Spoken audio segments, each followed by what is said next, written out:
warahmatullahi wabarakatuh.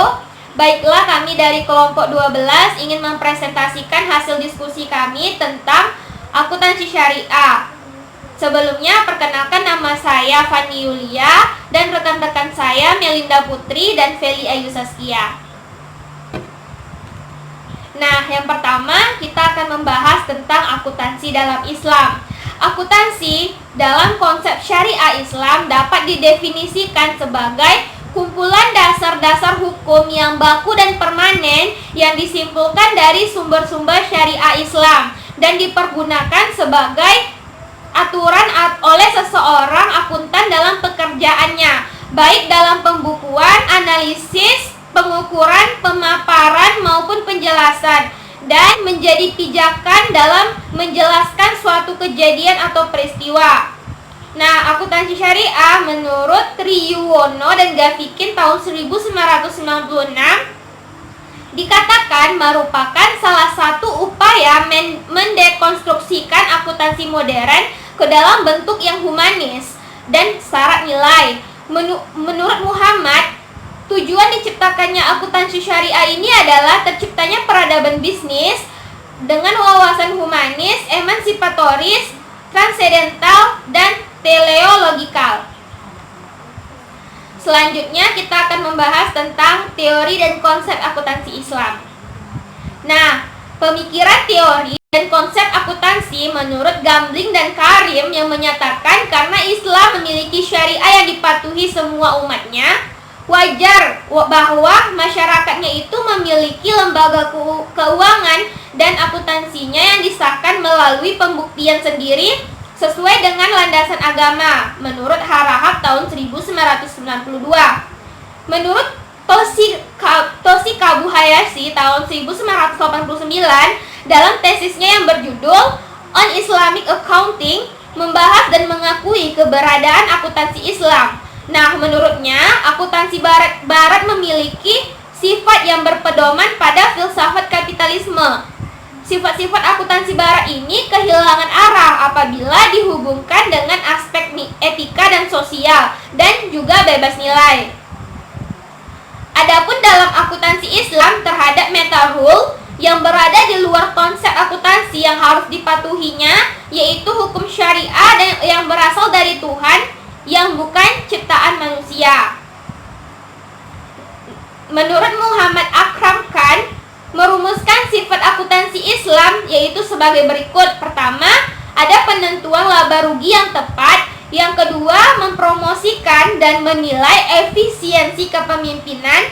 Yang ketiga, ketaatan pada hukum syariah. Yang keempat, ada keterkaitan pada keadilan. Yang kelima, melaporkan dengan baik. Yang keenam, perubahan dalam praktik akuntansi. Nah, selanjutnya kita akan membahas tentang konsep teoritis akuntansi dan konsep dasar akuntansi syariah. Nah, konsep teoritis akuntansi terdiri atas sebagai berikut. Pertama, ada teori kepemilikan. Teori kepemilikan ini menentukan dan menganalisis kekayaan neto pemilik, aktiva dikurang utang sama dengan modal. Nah, teori ini menekankan bahwa akuntansi diharapkan dapat menyediakan informasi keuangan terutama untuk pemilik unit usaha. Dalam menjawab keinginan tersebut, akuntansi menyediakan laporan keuangan berupa laporan perubahan modal atau laporan laba ditahan. Yang kedua, ada teori kesatuan. Nah, teori kesatuan ini, kesatuan usaha yang menjadi perhatian akuntansi bahwa pemilik aktiva sama dengan utang dikurang modal. Nah, teori ini lebih menekankan bahwa akuntansi diharapkan dapat menyediakan informasi keuangan terutama yang dapat menggambarkan posisi keuangan secara keseluruhan suatu unit usaha. Dalam menjawab keinginan tersebut, akuntansi menyediakan laporan keuangan berupa neraca, adapun laba dan rugi tersirat pada kenaikan atau penurunan aktiva. Nah, yang ketiga ada teori dana. Teori dana merupakan satuan usaha sebagai satuan yang terdiri atas sumber ekonomi atau dana dan kewajiban yang bersangkutan dengan pemakaian dana aktiva sama dengan dana dibagi batasan aktiva.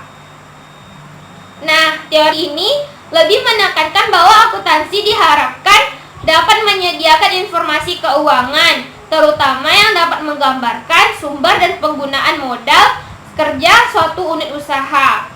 Dalam menjawab keinginan tersebut, akuntansi menyediakan laporan keuangan yang berupa laporan perubahan posisi keuangan dan laporan perubahan modal kerja atau laporan arus kas.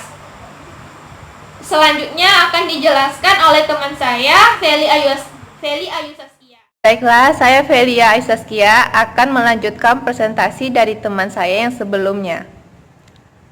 Konsep dasar akuntansi syariah. Konsep dasar instrumen ini diperoleh dengan dasar pemikiran bahwa akuntansi syariah merupakan instrumen yang dapat dipraktikkan di dalam dunia nyata.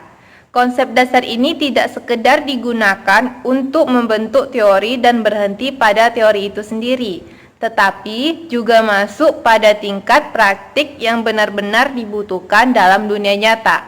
Instrumen dalam konteks ini sangat fleksibel dan humanis. Tidak sebagaimana kita memahami instrumen dalam pengertian mesin dan terbuat dari besi yang kaku dan tidak manusiawi. Dengan demikian, instrumen ini sangat syarat dengan nilai-nilai masyarakat yang membangun dan mempraktikannya. Implikasinya adalah bahwa masyarakat yang mempraktikannya. Konsep dasar sosioekonomik mengidentifikasikan bahwa teori akuntansi syariah tidak membatasi wacana yang dimilikinya pada transaksi-transaksi ekonomi saja, tetapi juga mencakup transaksi-transaksi sosial. Transaksi sosial di sini meliputi transaksi yang menyangkut aspek sosial, mental, dan spiritual dari sumber daya yang dimiliki oleh entitas bisnis. Menurut Matthews tahun 1993 dalam Triwono tahun 2002. Selanjutnya yaitu akuntansi syariah. Apabila dilihat dari pendekatan teoritis praktisnya dapat dibagi menjadi dua, yaitu akuntansi syariah idealis mencoba membangun teori sampai bentuk teknologinya berdasar nilai-nilai Islam. Yang kedua, akuntansi syariah pragmatis mengutamakan adaptasi akuntansi syariah konvensional, mulai dari konsep dasar teoritis sampai bentuk teknologinya disesuaikan dengan nilai-nilai Islam. Selanjutnya yaitu standar akuntansi syariah di Indonesia. Pada 1 Mei tahun 2002, secara resmi Dewan Standar Akuntansi Keuangan telah mengeluarkan PSAK nomor 59 yang terdiri dari yang pertama, kerangka dasar penyusunan dan penyajian laporan keuangan bank syariah. Yang kedua yaitu PSAK akuntansi perbankan syariah. Selanjutnya yaitu standar akuntansi syariah di Indonesia. PSAK 59, kerangka dasar penyusunan laporan keuangan. Kerangka dasar ini adalah menyajikan konsep yang mendasari penyusunan dan penyajian laporan keuangan bagi bank syariah. Adapun isinya dapat digambarkan sebagai berikut. Karakteristik bank syariah menjelaskan beberapa hal yang berkaitan dengan perbedaan antara bank konvensional dan bank syariah. Para pemakai dan kebutuhan informasi disebutkan investasi pemilik, pembayar zakat, dan dewan pengawas syariah.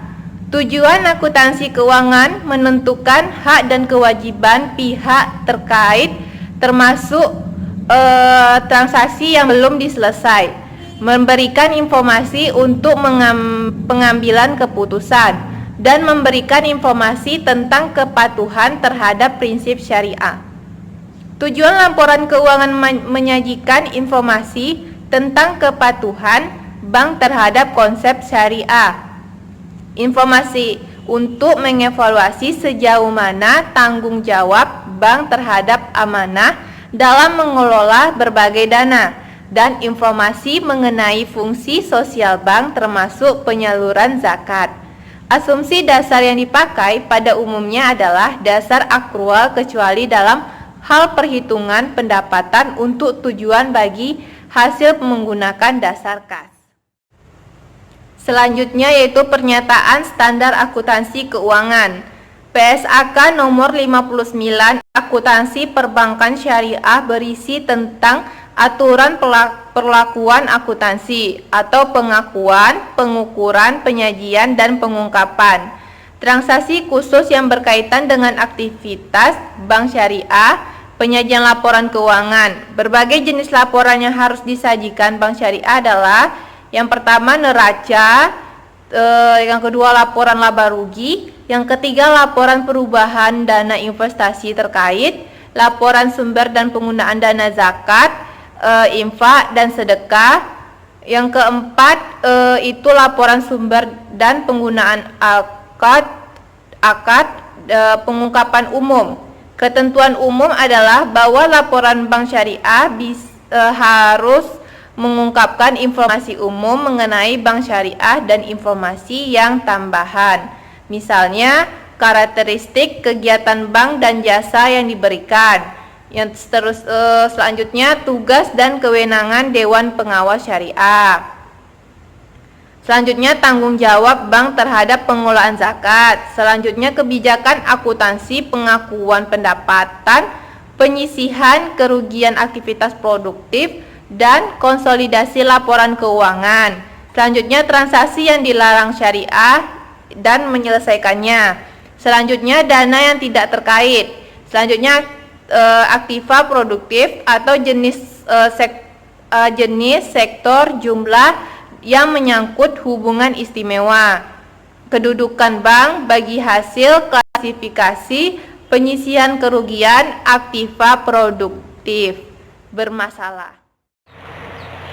Yang selanjutnya yaitu ketentuan tentang masing-masing laporan sebagai berikut. Yang pertama yaitu neraca. Neraca mengungkapkan antara lain jumlah dan jenis pembiayaan, mudharabah, musyarakah, dan seterusnya, termasuk informasi mengenai syarat dan penyisihan kerugian. Yang kedua yaitu laporan laba rugi.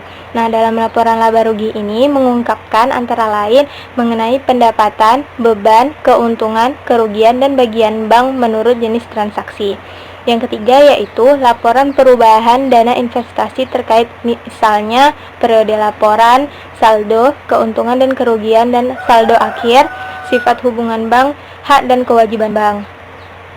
Yang keempat yaitu laporan sumber dan penggunaan dana zakat, infak, dan sedekah, misalnya periodenya, dasar penentuan zakat, jumlah yang disalurkan, dan saldonya.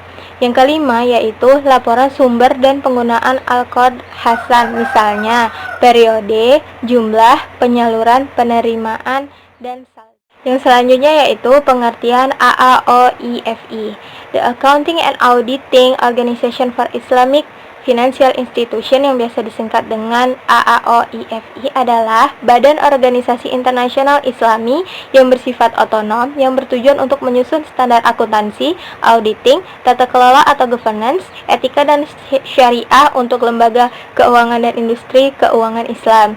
Di samping itu, untuk memperluas dan memperbanyak SDM di industri ini, serta memperkuat struktur organisasi industri syariah, AAOIFI juga melaksanakan program pendidikan dan sertifikat profesional seperti CIPA, pengawas syariah, auditor, CSAA, dan program kepatuhan korporasi.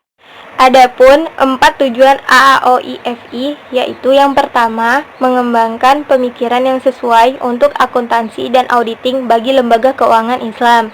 Yang kedua, mengeluarkan pemikiran tentang akuntansi dan auditing yang relevan dengan lembaga keuangan Islam dan penerapannya dilakukan melalui training, seminar, publikasi periodik, newsletter, dan pelaksanaan penelitian. Yang ketiga, menyajikan, mengeluarkan, dan menginterpretasikan standar akuntansi dan auditing untuk lembaga keuangan Islam. Yang keempat, yaitu mereview dan mengubah standar akuntansi dan auditing untuk lembaga keuangan Islam. Standar akuntansi perbankan syariah AAOIFI. Nah, terdapat beberapa perbandingan. Yang pertama, dari segi tujuan laporan keuangan. Menurut SFA nomor 1 paragraf 14, tujuan utama laporan keuangan adalah untuk memberikan informasi secara periodik tentang posisi keuangan perusahaan, hasil usaha operasi, dan arus kas untuk membantu para pemakai dalam mengambil keputusan. Akuntansi keuangan juga memberikan informasi penting yang membantu manajemen dalam mengarahkan resources ekonomi untuk membantu manajemen merencanakan, mengarahkan, mengawasi kegiatan usaha, juga membantu pemerintah mengawasi ekonomi nasional dan pengumpulan pajak berdasarkan laporan keuangan.